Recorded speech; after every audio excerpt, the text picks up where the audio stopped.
नमस्कार मित्रों, मैं आलोक तिवारी आप सभी दर्शकों का लीगल एंड लॉजिकल विजन के इस YouTube चैनल पर हार्दिक स्वागत एवं अभिनंदन करता हूं। आज का ये वीडियो महिलाओं की सुरक्षा से जुड़े एक बेहद गंभीर और संवेदनशील विषय पर आधारित है। ये वीडियो भारतीय नागरिकों, कानून और वकालत के कार्य से जुड़े व्यक्ति, विशेष रूप से उन महिलाओं और लड़कियों के लिए महत्वपूर्ण है जो अपने काम, शिक्षा या अन्य जरूरतों के लिए ऑनलाइन टैक्सी सेवाओं का उपयोग करती हैं। आज हम उन घटनाओं की चर्चा करेंगे जिन्होंने हमें झकझोर कर रख दिया है और साथ ही इनसे बचाव के उपायों पर भी हम बात करेंगे। भारत में ऑनलाइन टैक्सी सेवा उद्योग ने पिछले दशक में अभूतपूर्व वृद्धि की है। ओला, उबर, रैपिडो और मेरू यात्रा जैसे सेवा प्रदाता ने अपनी सुविधाजनक और सुलभ सेवाओं के कारण लाखों उपयोगकर्ताओं को आकर्षित किया है। हालांकि इन सेवाओं का उपयोग करने वाले यात्रियों को किराए को लेकर के भी काफी अनुभव कड़वा है और यह पाया गया है कि एक विशेष समय पर हवाई उड़ानों को देखकर या रेलगाड़ियों के आवागमन के समय का तकनीकी अध्ययन करके ये कंपनियां अपना किराया एकदम से बढ़ा देती हैं और ड्राइवर लोग भी ज्यादा किराए के लालच में इन कंपनियों का सहयोग करते हैं, जिससे ड्राइवर और कंपनी को तो फायदा होता है परंतु यात्रियों की जेब पड़ती है। चिंतन का विषय यह है कि ज्यादा किराया देकर के भी ओला उबर के यात्रियों एवं विशेषकर महिलाओं की सुरक्षा से संबंधित घटनाएं गंभीर चिंता का विषय बन गई हैं। भारत में ऑनलाइन टैक्सी सेवाओं ने जहां एक और यात्रा को आसान बनाया है, वहीं दूसरी ओर ये सेवाएं महिलाओं की सुरक्षा के मामले में सवालों के घेरे में रहती हैं। दिल्ली में 2014 की एक घटना याद करें, जहां एक उबर ड्राइवर ने महिला यात्री के साथ बलात्कार किया था। उस समय तमाम अखबारों में ये बात प्रकाशित हुई थी। कोलकाता में 2016 में एक 12 वर्षीय बच्ची के साथ दुष्कर्म और हत्या कर दी गई थी, जिसने पूरे देश को हिला करके रख दिया था। 2018 में एक युवा इंजीनियर महिला को टैक्सी ड्राइवर ने मजबूर कर दिया था कि वह अपने सारे कपड़े उतारे और उसके बाद ड्राइवर ने उसकी तस्वीरें खींची थी। ऐसी घटनाएं हमारी संवेदनाओं को झकझोरती हैं और इस उद्योग की खामियों को उजागर करती हैं। हाल ही में मुंबई की एक महिला ने अपने साहस और सूझबूझ का परिचय दिया। जब टैक्सी ड्राइवर ने उसे सुनसान रास्ते पर ले जाने की कोशिश की तो उसने अपने फोन पर रिकॉर्डिंग चालू की और इस घटना का सबूत जुटाया और ड्राइवर को सजा भी दिलवाई। बेंगलोर की एक और महिला ने ड्राइवर के दुर्व्यवहार का डटकर सामना किया और कानूनी कार्रवाई की उसके खिलाफ और उसको भी न्याय मिला। ये मामले हमें सिखाते हैं कि डर के आगे जीत होती है और महिलाओं को बिल्कुल भी नहीं डरना चाहिए। क्या आप कल्पना कर सकते हैं कि एक महिला जो रात के अंधेरे में एक टैक्सी में बैठी हुई है, उसके मन में क्या चल रहा होगा? क्या वह अपने मंजिल तक सुरक्षित पहुंचने की उम्मीद के साथ सवारी कर रही है कि नहीं? वो बेचारी हमेशा डरी हुई, सहमी हुई रहती, लेकिन दुर्भाग्यवश कई बार इस सफर में डर और असुरक्षा उसके साथ हमेशा बनी रहती है। इस प्रकार के गंभीर मामले इस उद्योग की खामियों को उजागर करते हैं। इन घटनाओं में संबंधित कंपनियों ने केवल ड्राइवरों को ब्लैकलिस्ट कर दिया, जबकि कानूनी कार्रवाई के तहत ड्राइवरों के खिलाफ भारतीय दंड संहिता 1860 की विभिन्न धाराओं के तहत मुकदमे दर्ज किए गए हैं। हालांकि ओला, उबर, मेरू जैसे प्लेटफॉर्म्स की ओर से संरचनात्मक सुधार की कमी को लेकर सवाल खड़े हो रहे हैं। इस संदर्भ में कर्नाटक उच्च न्यायालय ने एक मामले में इस मुद्दे पर एक महत्वपूर्ण दृष्टिकोण प्रस्तुत किया है।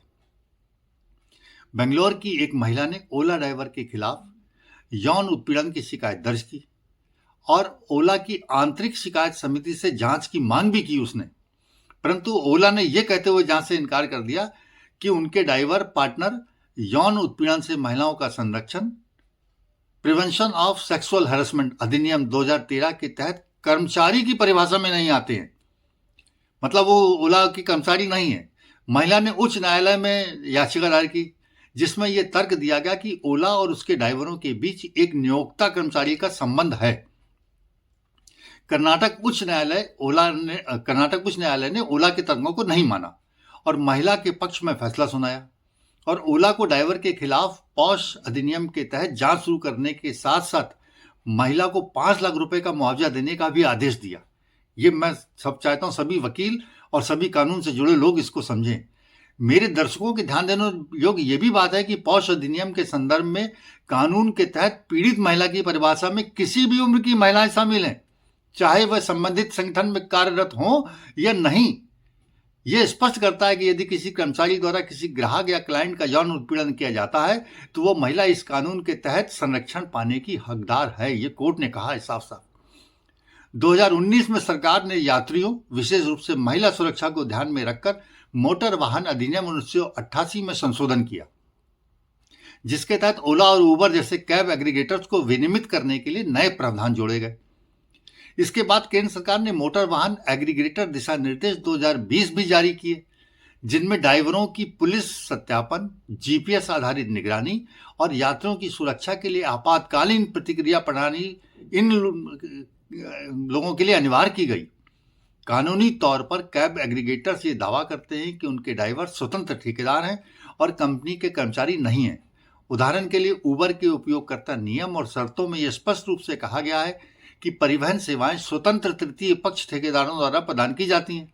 हालांकि यह तर्क अदालत में कमजोर पड़ जाता है जब यह देखा जाता है कि कैब बुकिंग की दरें तय करने में, भुगतान की प्रक्रिया में, प्रशिक्षण में और ड्राइवरों की निगरानी से लेकर विभिन्न उल्लंघनों पर जुर्माने और अनुबंध समाप्ति तक ओला और उबर अपने ड्राइवरों पर पर्याप्त नियंत्रण रखते हैं, जो नियोक्ता कर्मचारी संबंध की श्रेणी में आता है। इसके अलावा महिला ग्राहक के साथ दुर्व्यवहार को ओला की शून्य सहनशीलता नीति के उल्लंघन के रूप में भी सूचीबद्ध किया गया है। ये चीजें बहुत जानने के लिए है वकीलों के लिए और हमारे कानून से जुड़े लोगों के लिए। अदालत ने इस अनुबंध और कारकों को ध्यान में रखते हुए कहा कि ड्राइवर पॉश अधिनियम की व्यापक कर्मचारी परिभाषा के अंतर्गत आते हैं। ये परिभाषा सुनिश्चित करती है कि नियोक्ता अपने कर्मचारियों के कार्यों से बचने के लिए अनुबंध संबंधी तकनीकी बातों का उपयोग नहीं कर सकते। इन घटनाओं से यह स्पष्ट होता है कि ऑनलाइन कैब एग्रीगेटर्स को अब केवल एक डिजिटल मध्यस्थ के रूप में खुद को प्रस्तुत करने के बजाय अपने प्लेटफॉर्म पर सुरक्षा सुनिश्चित करने के लिए कानूनी और नैतिक जिम्मेदारी उठानी ही होगी। महिलाओं के लिए सुरक्षित यात्रा सुनिश्चित करने के लिए हम कुछ सुझाव भी देना चाहते हैं। मैं चाहता हूं कि हमारी माताएं और बहनें इसको ध्यान से सुने। पहली बात तो यह है कि वो बिल्कुल भी डरे नहीं। यात्रा से पहले कैब की बुकिंग विवरण, ड्राइवर का नाम, फोटो और वाहन का नंबर जांच लें कि जिस ऐप से आपने बुकिंग की है वो नंबर वही टैक्सी वही नाम आ रहा है कि नहीं। टैक्सी नंबर और ड्राइवर का विवरण परिवार या दोस्तों के साथ गाड़ी में बैठने के साथ ही साझा कर दें। आप कैब में पीछे की सीट पर बाईं तरफ बैठें, जिससे आप ड्राइवर से थोड़ी दूर ही पे होंगी, और रास्ते पर अपनी नजर रखें कि वो सही जा रहा है कि नहीं। इसके बाद भी यदि किसी भी स्थिति में आप अपने को असहज महसूस करें तो आपके बुकिंग ऐप में ही एक SOS बटन होता है जो इमीडिएट जो है आकस्मिक उसके लिए होता है, वो दबाएं। अपनी स्थिति का लाइव ट्रैकिंग लिंक किसी कर्मी व्यक्ति को साझा कर दें। और सबसे बड़ी बात है, अपनी आत्मरक्षा उपकरण के रूप में अपने पर्स में पेपर स्प्रे की छोटी शीशी रखें। ये आंखों में डाल देने में या जहां भी लग जाएगा बहुत जलन पैदा कर देगा। महिला सुरक्षा केवल एक सामाजिक मुद्दा नहीं है, बल्कि हम सब की एक नैतिक, कानूनी और सामूहिक जिम्मेदारी है। महिलाओं को भी अपने अधिकारों के प्रति जागरूक होना चाहिए और किसी भी असुरक्षित स्थिति में बिना झिझक मदद मांगनी चाहिए। साथ ही ऐसी घटनाओं का बिल्कुल जो है वो शिकायत करनी चाहिए, चाहे कंपनी से करें चाहे आप कहीं भी करें, लेकिन शिकायत करनी चाहिए। सरकार के पास करें, कंपनी के पास। शांत रहने से उनके हौसले और बढ़ते हैं। ये मेरा बहुत विशेष रूप से निवेदन है। अगर आपको ये जानकारी उपयोगी लगी हो तो हमारे चैनल को कृपया लाइक, शेयर और सब्सक्राइब करें। इस चैनल के माध्यम से हम इसी तरह महत्वपूर्ण विषयों पर चर्चा करते रहेंगे। अगली बार फिर मिलेंगे आपसे एक नए मुद्दे और एक नए विमर्श के साथ। धन्यवाद।